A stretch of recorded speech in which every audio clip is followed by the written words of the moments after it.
son los misterios de la naturaleza y otros que quizá provoquen menos sonrisas. Dicen de él que es un pueblo no solo abandonado, sino tocado por la negra varita de la mala fortuna, que las epidemias acabaron con su población, que durante el tiempo ha habido incluso desaparecidos, que el que en tiempos se llamó Goate ahora mismo es un pueblo maldito, que ahora se llama Ochate y que es una puerta abierta a lo desconocido, al misterio, a los muertos. Esa es la versión mistérica, la versión hasta ahora oficial. Hay otra oficiosa que pone en duda muchas de las pistas que llevaron a considerar Ochate un destino turístico preferente para los amantes de las ciencias ocultas. Hoy en La Terraza vamos a desmontar el misterio de Ochate.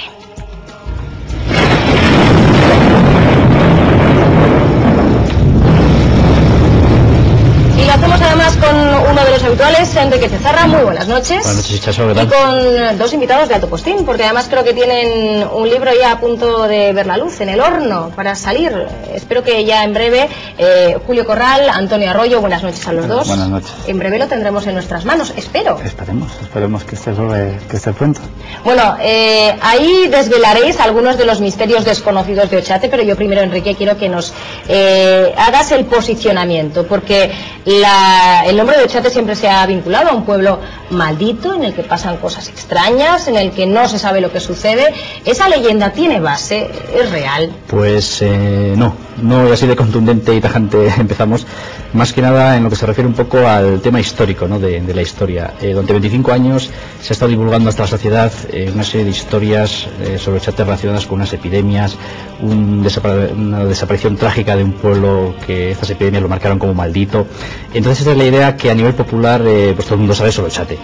¿Qué sucede? Que esta historia se ha investigado, se ha contrastado en los distintos archivos, tanto de la provincia de Burgos como de la provincia de Álava, y por ningún lado se ha encontrado documentación. Al contrario, hemos encontrado documentos que dicen que ese pueblo, pues bueno, es un pueblo como otro cualquiera, de los tantos que han desaparecido en toda España, y que no fue, digamos, asolado ni diezmado por ningún tipo de epidemia o de tres epidemias, como concretamente cuenta la leyenda.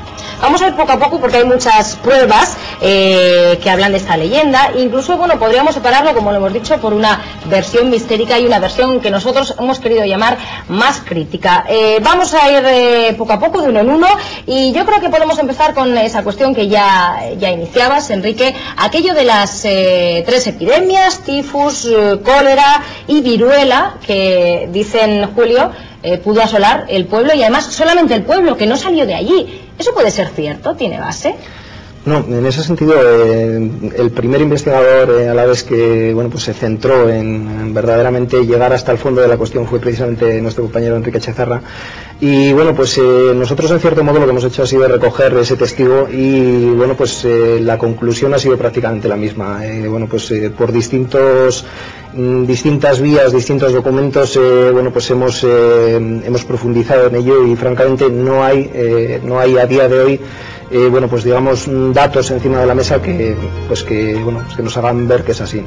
Enrique, eso me imagino que para demostrármelo, supongamos que yo voy a hacer de abogado del diablo, habrá documentos, habrá datos, ¿no? Efectivamente, la documentación a la que se refiere Antonio, y que hemos encontrado, como te decía antes, en archivos tanto de Burgos, porque el condado de Treviño pertenece a Burgos y Ochate está en el condado de Treviño, como de Álava, de aquí del archivo provincial de Álava, pues son documentos que demuestran que Ochate tenía una vida normal y corriente en esos años en que se supone que hubo epidemias, un pueblo que poco a poco fue desapareciendo, pues por lo que desaparecen tantos pueblos, porque está en una zona que las condiciones agrícolas son duras, por la climatología, en fin, por una serie de factores que han hecho desaparecer tantos pueblos en toda España, ¿no?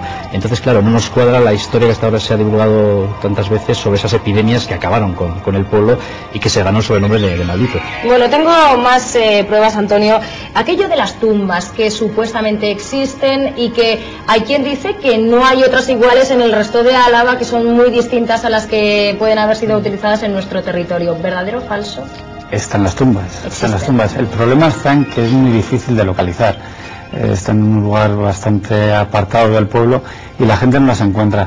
Están, lo que pasa que tampoco son unas tumbas demasiado diferentes a las que puede haber en cualquier otro pueblo. El problema está en que no se han investigado, no ha ido ningún equipo arqueológico a estudiarlas, y realmente sabemos muy poco.